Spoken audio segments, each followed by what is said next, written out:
with the Las Vegas Raiders and Derek Carr's relationship now pretty much it's pretty much burned to the ground, they have to turn their sights to making the perfect offensive line for their team. Yes, I know that you're probably going to roll with Jarrett Stidham. You're going to, or at least, okay, fine. Maybe you draft a quarterback in the first round, wherever, but you also need to protect him. No matter who's playing quarterback, you got to protect him. And I think making the perfect offensive line for the Las Vegas Raiders is going to be easier than you think. Well, maybe. We'll see what happens. But at the end of the day, if you want to make the perfect Las Vegas Raiders offensive line, there's a couple ways of doing it. I think first off, you got to acknowledge what you have. So left tackle, Colton Miller, not really worried about him. He's an all-pro. He's going to do his thing. At left guard, Dylan Parham, yes, also played pretty respectively, earned over a 60.0 PFF grade. We saw some good, we saw some bad, mostly good though, so you're really excited about his featuring in the NFL. After that, Andre James at center, yeah, it is what it is. That right side of the offensive line needs to go. Like Jermaine Illuminar, I love him. I wouldn't mind having him back at kind of a cheaper price, and we'll go into that in just a second here, but I want a franchise right tackle. I want a franchise right guard, and I want this offensive line to just stay put, to just stand there and let the respective quarterback to be determined, to just stand in the pocket and deliver those passes. Also run the football with Josh Jacobs, a running back TBD, whether it's Zamir White or whoever runs the football. I want this offensive line to just stand there, road great in the run game, and do their thing. So there's a couple of scenarios that I put together. So we're going to talk about both the right guard and right tackle position. So right here at right tackle, you got Mike McGlinchey from the 49ers, who played over 1,030 snaps for him, had 10 penalties and 6 sacks. Now, these are all of their ages, which is 28, as well as his stats for last year and also his projected market value according to Spot Rack, and that's the same thing with the guards. All this is according to Spot Rack. So like we were talking about with McGlinchey here, 10 penalties on 1,036 snaps, did allow 6 sacks, but had a 71.5 PFF grade. His market value or projected market value is at $10.7 million. I wouldn't mind it. I also wouldn't be, overly joyed.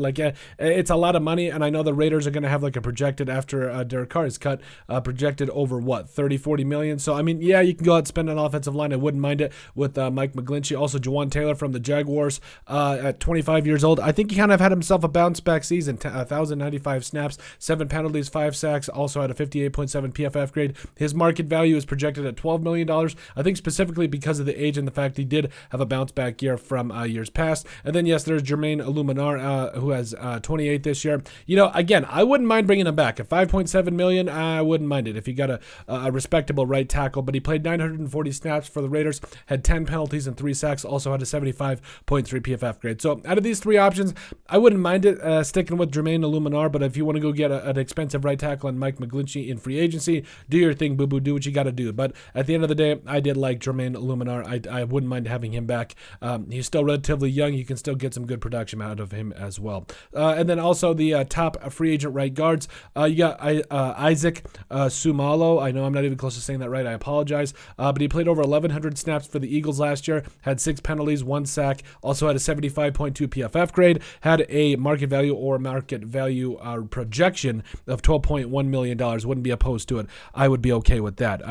He's a guy that, honestly, he's a stud. Do what you got to do there. Then there's Wes Schweitzer from the Washington Commanders, who played 419 snaps for the Commanders last year, had 3 penalties, allowed 3 sacks, also had a 59.3 PFF grade. His market value is, $13.8 million that is projected. We'll see what happens there. Then there's Trey Turner, who, over a couple of years with the Panthers was respectable. Obviously, things went down, and now he is with the Commanders. Played 766 snaps last year for Washington, had 4 penalties, allowed 2 sacks, also had a 53.0 PFF grade. He's not attractive. He's not the most attractive girl that you're going to take to the prom, but he'll get the job done at $2.6 million to be able to get the job done as well. So mainly those guys I brought up were guys that, again, you're not overjoyed necessarily for the right guards, because the only guy, Sumalo, would be the only guy I would really spend any type of money on or be willing to do any type of thing for, because I really feel like he's going to be worth it all in the end. But other than that, wasn't great. But at the end of the day, if you want to bring in a right tackle or a right guard, I don't care. You just got to do what's best for the team. You're probably asking yourself, but Colton, what about the draft? Okay, fine, we'll go to the draft here. So if you want to talk about the draft, right now PFF isn't letting me do a 7-round mock draft, which is fine for this exercise. But the Raiders here at 7. We're going to do our care for position of value. We're going to do our settings the way we want it. Draft for position of value, needs relatively high. Care for position of value, relatively high. A little bit of randomness because you need some randomness. Here we go. So At 7, we're going to go ahead and start the draft and just see where it falls, just to kind of, refresh the whole thing. So at 7, I don't mind if they want to potentially trade down here, or if they want to go a quarterback. Let's say they go a quarterback. Okay, fine. But the problem with that is, okay. After that, they go back to 38. Who's going to be there at 38? That's the ultimate question. So it's Steve Avila's going to be there. DeJuan Jones, if you want to go get your right tackle, he's also potentially going to be there. Do you want to trade down? That's the question. I'm going to go back here for just a second. So 2 rounds. We're going to see. Yeah. So they've got 38, 70, 109, 143. After 70, I find it hard to believe that there's going to be players that they want to go ahead and take a flyer on, but we're going to go ahead.